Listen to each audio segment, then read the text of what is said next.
Hey guys, welcome back to my YouTube channel. This is Nicole, and do you know what it's like to have all those realizations and regrets and whatsoever in your life? Well, this is one of those moments, and thus I'm giving you all the things I wish I have known before going into med school, or all the things I wish I have known during my first year in med school. So let's hop into it, and the first thing I would like to tell you guys is to take a rest and take your time. It's a very cliche to say, but please move at your own pace. No one's in a hurry, and this is not a race. So it's okay to have a gap year, or you can work first before going to med school, because I know a lot of people who take their gap year to actually have a rest, vacation, to have fun with their family, or to just simply relax. And some of them work. May kakilala ko na nag-practice muna siya as a nurse, and then for around 4 years ata, and before going into med school. Because sometimes you really have to think about it. Hindi naman talaga tayo nagmamadali. And unlike me, na halos wala akong pahinga because nag-overlap yung last day ko sa DLSU and my first day in UARM. So, talagang walang pahinga yun. And I wish I have known this before, because I think it is really essential to have a period of actually refreshing, restarting your mind before going to the overwhelming world of medical field. And the next one that I would like to tell you guys is to start finding your own effective study habit. So as early as first year, it is really important to find that effective way of actually learning and having fun, because med school is fun, pero if you're not actually managing your time very well, it could be very overwhelming, and it could be very stressing and depressing at times. So yes, for me, was kind of hard because I am the kind of person who doesn't like routine. So, madali akong mabored, and ewan ko, ever since, wala talaga akong study habit, and that was the biggest struggle in me. And imagine, third year na ako, and a lot of my friends and classmates are still adjusting. It's like the adjustment period never ends. As in, akala ko parang adjustment is just during the first year, but no, it's not, because every subject, every topic, like, requires different approach. So I repeat, please start getting that perfect way of actually studying. Yes.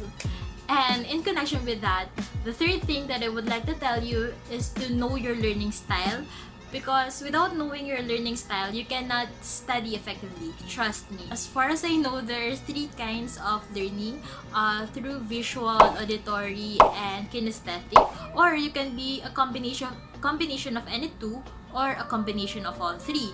And for me, I am actually a combination of all 3. So, mas prefer ko pumunta sa classes and to listen to the professors, and to jot down notes, draw, and write some mnemonics on my chances. And when I read them aloud for me to hear myself. So, medyo matrabaho siya for me. Pero that's the way I learn eh. For some naman, there are people who are not really auditory. So, they would like to skip their classes, and they would go to the library, and doon sila nag-aaral alone. And di ko sila masisisi, because that is the best way for them. That is the most practical and most efficient way of them learning. And gusto ko lang sabihin sa inyo na during the first year, sobrang dami pang pumupunta sa klase. As in, puno kami. Yung isang auditorium, halos mapuno yan. Pero during the second year, mababawasan yan, because most of them would realize na going to the classes is not the best way for me to learn. And during the third year, as in, sobrang onti na lang. Like, nagagalit na ibang prof kasi parang walang pupunta. As in, parang di namin napupuno yung buong auditorium unless it is very required to actually have an attendance for that specific class. And the next thing I would like to tell you guys is to actually join organizations and be involved. Trust me, first year is the perfect time to actually join organizations, be it an academic or a Greek organization. So, nung first year ako, I've joined a service-oriented Greek organization. And tulad ng sinabi ko kanina, it's service-oriented. So, marami siyang services na re-render. like outreach programs for home for the aged, for pediatric patients with cancer, and so on and so forth. And we also conduct medical missions and tuli missions. So imagine, first year pa lang ako pero marunong na akong magtuli, mag-anesthesia, mag-prescribe ng medications, and to really encounter real patients in outside. In med school, tinuturuan lang kami mag-suture sa rubber models, take note, rubber models during our second year. So, see the advantage of it. And aside from that, syempre, marami rin kaming mga senior org mates. So, sila yung mga nagtuturo sa amin, nag-guide sa amin, and pwede namin pagtanungan anytime na kailangan namin ng advice.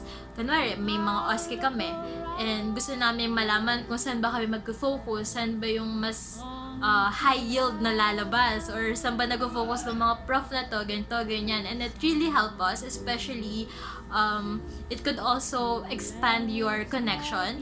So some people, some students actually focus on that part because this connection can actually help you outside when you've already graduated in med school.